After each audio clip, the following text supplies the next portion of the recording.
तो जी हाँ, कैसे हो सभी के सभी भाई लोग। होप करता हूँ अच्छे होंगे सभी के सभी भाई लोग। तो गाइस, पिछली वाली वीडियो में आपने देखा कि कैसे आप अपने एपीआई को बना सकते हो। मैंने आपको सिखाया बहुत इजी तरीके से कि क्रिएट योर फर्स्ट एपीआई, मतलब आपने एपीआई को कैसे बनाए। मैंने इसमें आपको थोड़ा बहुत ये भी बताया कि एपीआई क्या होता है और कैसे ये वर्क करता है। थोड़ा बहुत मैंने बेसिक समझाया, ठीक है। अगर आपने पिछला वाला पार्ट नहीं देखा तो उसको देख लो, डिस्क्रिप्शन में प्ले लिस्ट का एक्सेस है, जाके फ्री में ले लो भाई, ठीक है। पूरे यूट्यूब में ऐसा फ्री कोर्स आपको मिलेगा नहीं, ठीक है, एपीआई का, ठीक है। तो आज का वीडियो का टॉपिक रहने वाला है what is API and how it's work. तो ठीक है गाइस, ध्यान से सुनेंगे सभी के सभी हेलो, और बिना टाइम वेस्ट करते हुए वीडियो को स्टार्ट करते हैं। चलिए गाइस।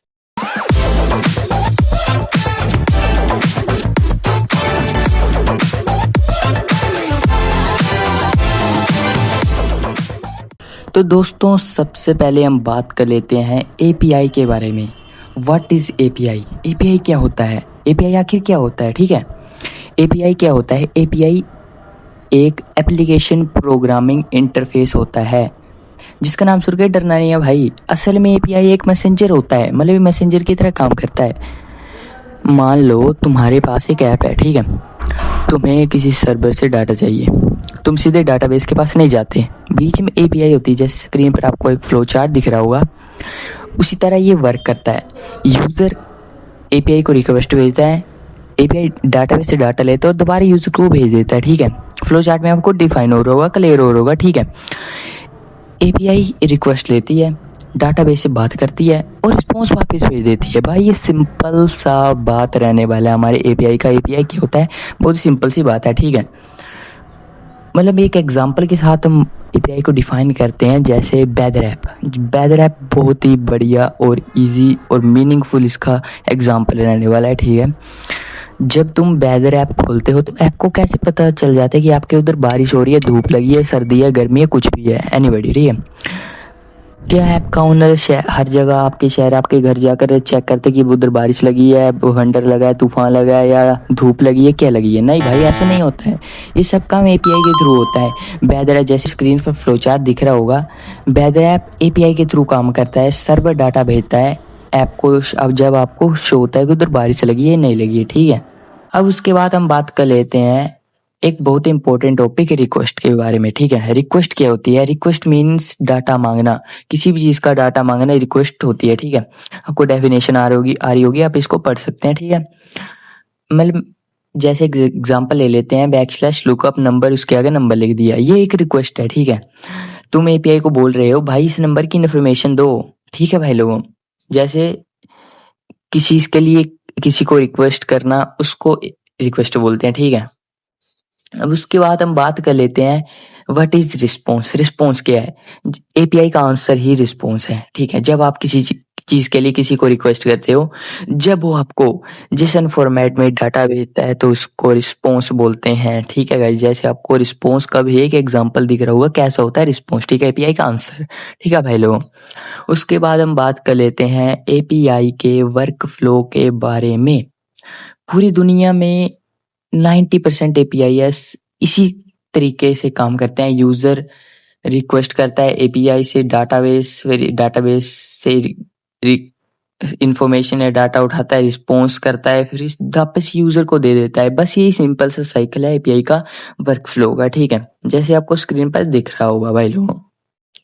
उसके बाद हम बात कर लेते हैं एंड पॉइंट्स के बारे में। What is and point? And point क्या होता है? एंड पॉइंट होता है एपीआई का एड्रेस। मीन्स जैसे बैकस्लैश लुकअप है, ये एपीआई का एंड पॉइंट है। जैसे आपका घर का एक एड्रेस होता है स्पेसिफिक, आपके घर का एक अलग एड्रेस होगा, आपके दोस्त के घर का अलग एड्रेस होगा, आपके मामा चाचा जो भी हैं उनके घर का एक स्पेसिफिक अलग एड्रेस होगा। उसी को हम एंड पॉइंट कहते हैं, एपीआई के एड्रेस को एंड पॉइंट कहते हैं। जैसे backslash lookup, backslash login, backslash user, इस तरह के एड्रेसेस को, एपीआई के एड्रेसेस को एंड पॉइंट कहते हैं, ठीक है। इस पिछली वीडियो में आपको याद होगा, हमने एक यूआरएल, जैसे हमने डाटा मतलब पाइडॉट में अपना कोड डाला, डाटा डाला, तो वहां पर हमें एक यूआरएल मिला था, ठीक है। तो हम अभी उसी यूआरएल को ब्रेक डाउन करेंगे। http 127.0.1 8000 लुकअप नंबर इक्वल 111 जो भी है, ठीक है। हम इसको ब्रेक डाउन करेंगे। अगर आपने फर्स्ट पार्ट नहीं देखा तो भाई जाके उसको पहले देखो, फिर ही आपको ये वाला पार्ट समझ आएगा, नहीं तो नहीं आएगा भाई, ठीक है। तो हम इसको ब्रेक डाउन करते हैं। सबसे पहले आ जाते हैं HTTP। HTTP क्या है? ये एक प्रोटोकॉल है, हाइपर टेक्स्ट ट्रांसफर प्रोटोकॉल। मतलब कम्युनिकेशन कैसे होगी, कम्युनिकेशन करने का एक जरिया है, ठीक है। उसके बाद आ जाते हैं 127.0.0.1 के बारे में, ठीक है। ये एक लोकल होस्ट है, मतलब आपके डिवाइस का एक अपना लोकल होस्ट होता है। हर एक डिवाइस का एक सेम ही लोकल होस्ट होता है। 127.0.1 ये हर एक डिवाइस में चलता है, ठीक है। आपके और मेरे डिवाइस का सेम है, सबका डिवाइस का ही सेम होता है, ठीक है। उसके बाद आ जाते हैं 8000 पर। 8000 क्या है? ये एक पोर्ट है, मतलब किस सर्वर किस गेट पर खड़ा है। सर्वर के बहुत सारे गेट होते हैं, जैसे 8000, 5000, 3000, 8080। इसका मीन्स होता है पोर्ट सर्वर के किस गेट में खड़ा है, ठीक है भाई लोगों। उसके बाद आ जाते हैं लुकअप पे। लुकअप क्या है? लुकअप एंड पॉइंट है, मतलब कौन सा फीचर यूज करना है आपको, ठीक है। जैसे आपको मैंने पहले भी एंड पॉइंट के बारे में बता दिया, एंड पॉइंट क्या होता है, तो वो ये वो ही एंड पॉइंट है लुकअप, ठीक है। उसके बाद आ जाते हैं नंबर इक्वल्स 1111, ठीक है। ये एक पैरामीटर है, मतलब आपको कौन सा डाटा भेजना है। जैसे नंबर में नंबर का डाटा भेज दिया, करेक्टर में करेक्टर का डाटा भेज दिया, नेम में नेम का डाटा भेज दिया, इस टाइप में होता है ये पैरामीटर, ठीक है। उसके बाद आ जाते हैं, बात कर लेते हैं हम आपके डाटाबेस के बारे में। डाटाबेस क्या होता है भाई लोगों?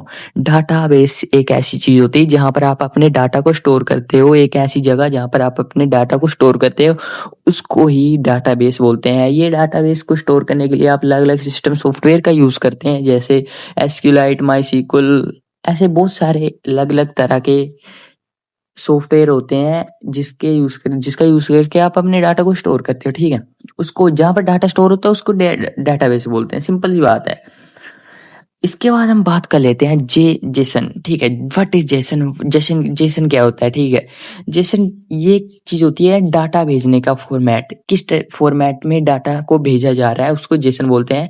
हम आने वाली वीडियो में इसको बहुत अच्छे से कवर करेंगे। मैं आपको सिंपल से तरीके से बता देता हूँ क्या होता है। एक एग्जांपल आ रहा हुआ है, जैसे हमने रिक्वेस्ट की और हमें आंसर मिला, रिस्पॉन्स मिला, ठीक है। उसको ही हम जो रिस्पॉन्स मिला, वो आंसर मिला एपीआई का, वो किस फॉर्मेट में मिला? वो मिला हमें जेसन फॉर्मेट में। हर आजकल लगभग हर एपीआई जेसन ही बेचती है, ठीक है। इंस्टाग्राम, यूट्यूब, टेलीग्राम, सब भाई लोगों, ठीक है। अब आखिरी बात पर कर लेते हैं, एपीआई क्यों सीखें, एपीआई क्यों जरूरी है, वगैरह वगैरह, ठीक है भाई लोगों। एपीआई क्या होती है भाई? एपीआई अब मैंने आपको बताया, एप्लीकेशन प्रोग्रामिंग इंटरफेस। ये आजकल हर जगह यूज होती है भाई, ठीक है। जैसे मैं आपको एग्जांपल दे देता हूँ, मोबाइल ऐप में यूज होती है एपीआई, ठीक है। वेबसाइट में यूज होती है, गेम्स में यूज होती है, एआई एप्स में यूज होती है। जैसे आप ये ऐप चलाते हैं, chat GPT, Gemini, perplexity, Grok AI, मतलब जैसे जो परप्लेक्सिटी एआई था, ठीक है, वो स्टार्टिंग में पूरा ही एपीआई के बेस पर बना था, ठीक है। तो समझ सकते हैं एपीआई कितना बड़ा रोल, इम्पोर्टेंट रोल प्ले करते हैं डेली लाइफ में, ठीक है। तो भाई लोगों, इस वाले पार्ट में मैंने आपको बता दिया कि एपीआई क्या होता है, पूरा बढ़िया से आपको ब्रेक डाउन कर दिया। एपीआई क्या होता है, किस तरह वर्क करता है, इसमें क्या क्या होता है, ठीक है। आपको बहुत ही अच्छे से जितना हो सकता था भाई, मैंने जितनी कैपेसिटी थी जितना आसानी से मैं आपको ब्रेक डाउन कर सकता था, आसानी से समझा सकता था, उतना मैंने समझाया। अगर आपको समझ आ गया होगा तो मेरी मेहनत के लिए इस वीडियो को एक लाइक कर दो, चैनल को सब्सक्राइब कर दो। मिलते हैं इस कोर्स के पार्ट 3 में, तब तक के लिए बाय बाय।